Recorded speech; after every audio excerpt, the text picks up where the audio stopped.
Hi, welcome to today's show. We're gonna talk about one of my favorite topics. It's how to increase sales by reducing risk. And some people call it risk reversal. Some people call it, offering, value that allows, the risk to go away, like all kinds of things. But it's really just how to increase sales by reducing the risk. And it's one of my favorite strategies. It's not a tactic, it's a strategy. And the difference is that a tactic is something that you're doing for, you know, like as kind of like a band-aid or something that you're doing for immediate results. But strategy is something that you're doing for the long haul. So for example, we would take something like your website, an ad, and so on and so forth as a tactic. It's something that you're doing to get some results today, but a strategy is something that you're doing so that you get results consistently over a period of time. And I'll explain further as we go on.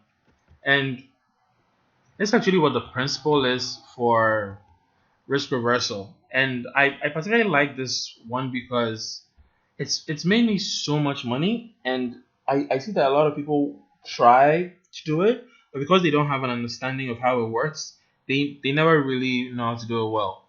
But think about it this way, right? Whenever you meet someone, they're in terms of business, whether you're buying a phone, you're buying a car, you're buying a house, you're buying a jet, regardless of what you're buying, you're you always seem to see some risk in there. Like, what if it's not going to work? What if it doesn't bring me the kind of results that I want? Stuff like that. So companies learned a long time ago that they should offer some kind of guarantee, right?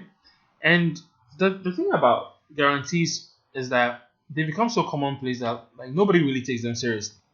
And what people actually want more than they want your guarantee is actually results. So um the way to solve this is to actually have some kind of system, a system that consistently shows people that the risk is on you and not on the person buying the product. And the thing about this is that you have to recognize what the risks are. So let me give you an example. If you are going to buy food at a restaurant, for example, the risk, of course, for you who's buying the food is that it may not, taste as good as it looks, or it may come out and it's too hot, it's too cold, all kinds of things, right? But the good thing about places like restaurants, at least in most places that I've been to, is that if you don't like the way the food looks or the way it tastes, you can easily tell the chef, I mean the waiter, to take the food back, right?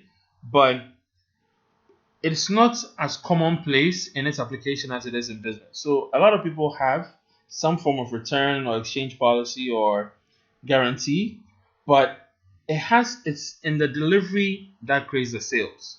And the more you're able to take away those layers of risk in the customer's mind and let them know, you know, that hey, if this thing doesn't work as I'm promising, you can have your money back, or basically that the risk is on me.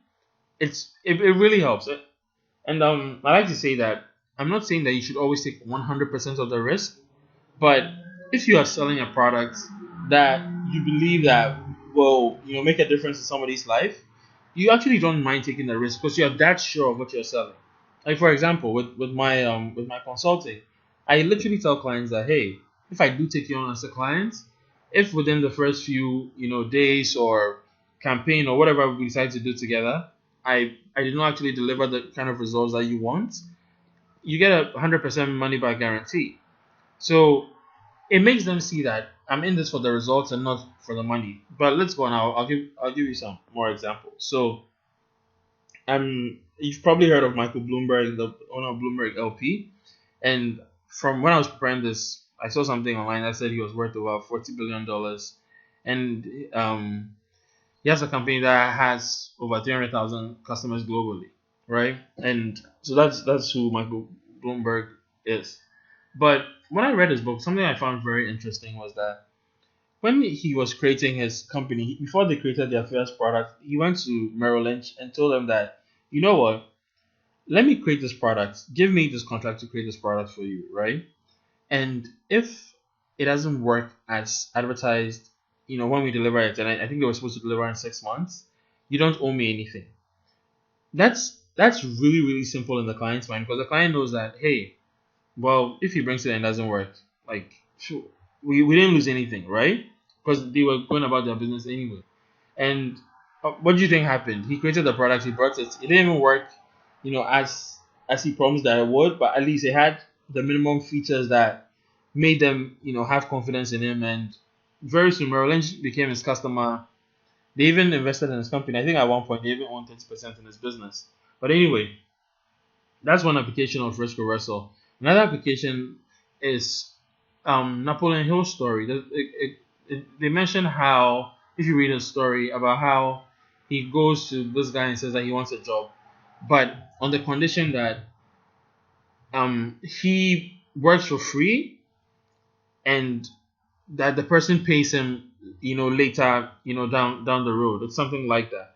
But like going to tell someone they're going to work for free takes the risk off them, because they know that, hey, I mean, I'm not losing anything if I don't pay this guy.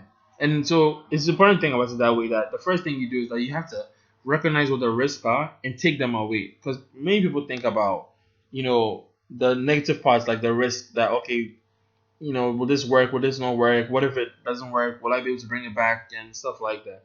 So take the risk away first, and you'll be good. I think I heard a story of, I think it was Nordstrom or one of these retail chains, and they actually had this risk reversal system in place that said that you could actually buy something and you had up to, I think, 3 or 4 years or something like that to return it, and it didn't matter if you had worn it or not. So you can imagine what happened. Many people would take two, three, four, five different articles of clothing home, and they only did that because they knew that, well, even if any of them don't fit, I'm going to bring them back. And now we see different applications of this with companies like, Barnabas and Warby Parker and so on.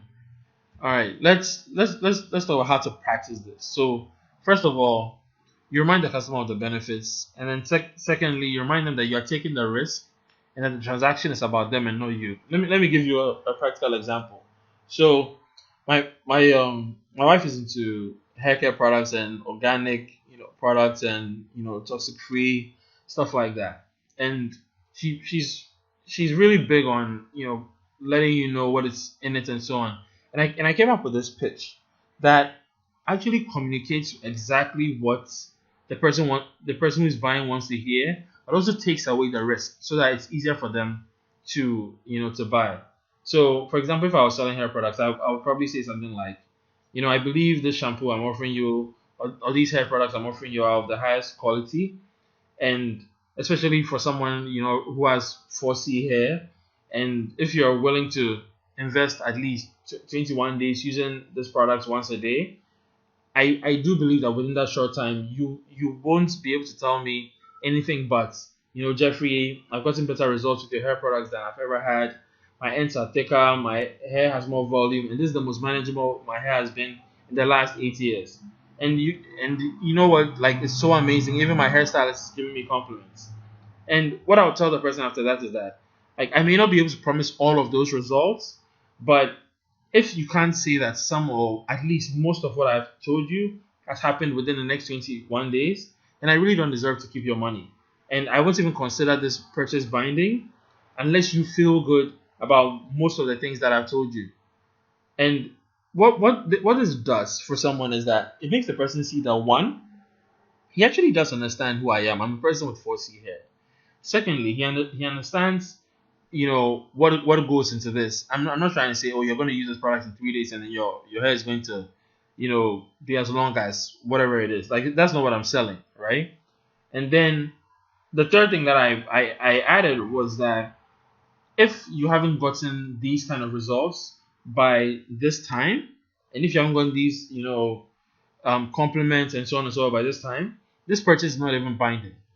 I don't deserve to keep your money unless I've given you the results that I promised. So it's important to pitch your services or your products with that in mind, that it has to be benefits plus risk reversal, benefits plus risk reversal.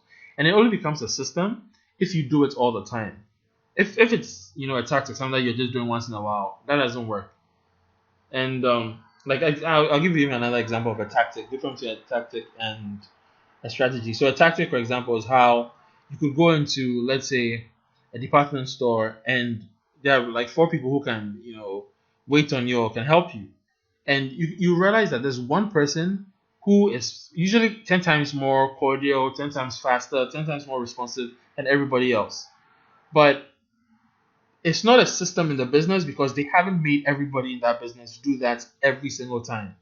But when you think of like systems in business, like let's say even like the legal system when it comes to government, the legal system usually works the same way most of the time.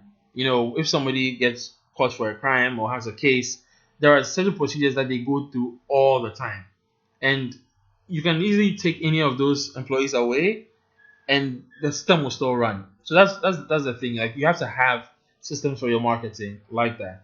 And if you have any questions with regards to this, with regards to marketing, advertising, the psychological fundamentals of business, reach out at jeff@growing startup.com, and I'd love to hear from you. Bye bye.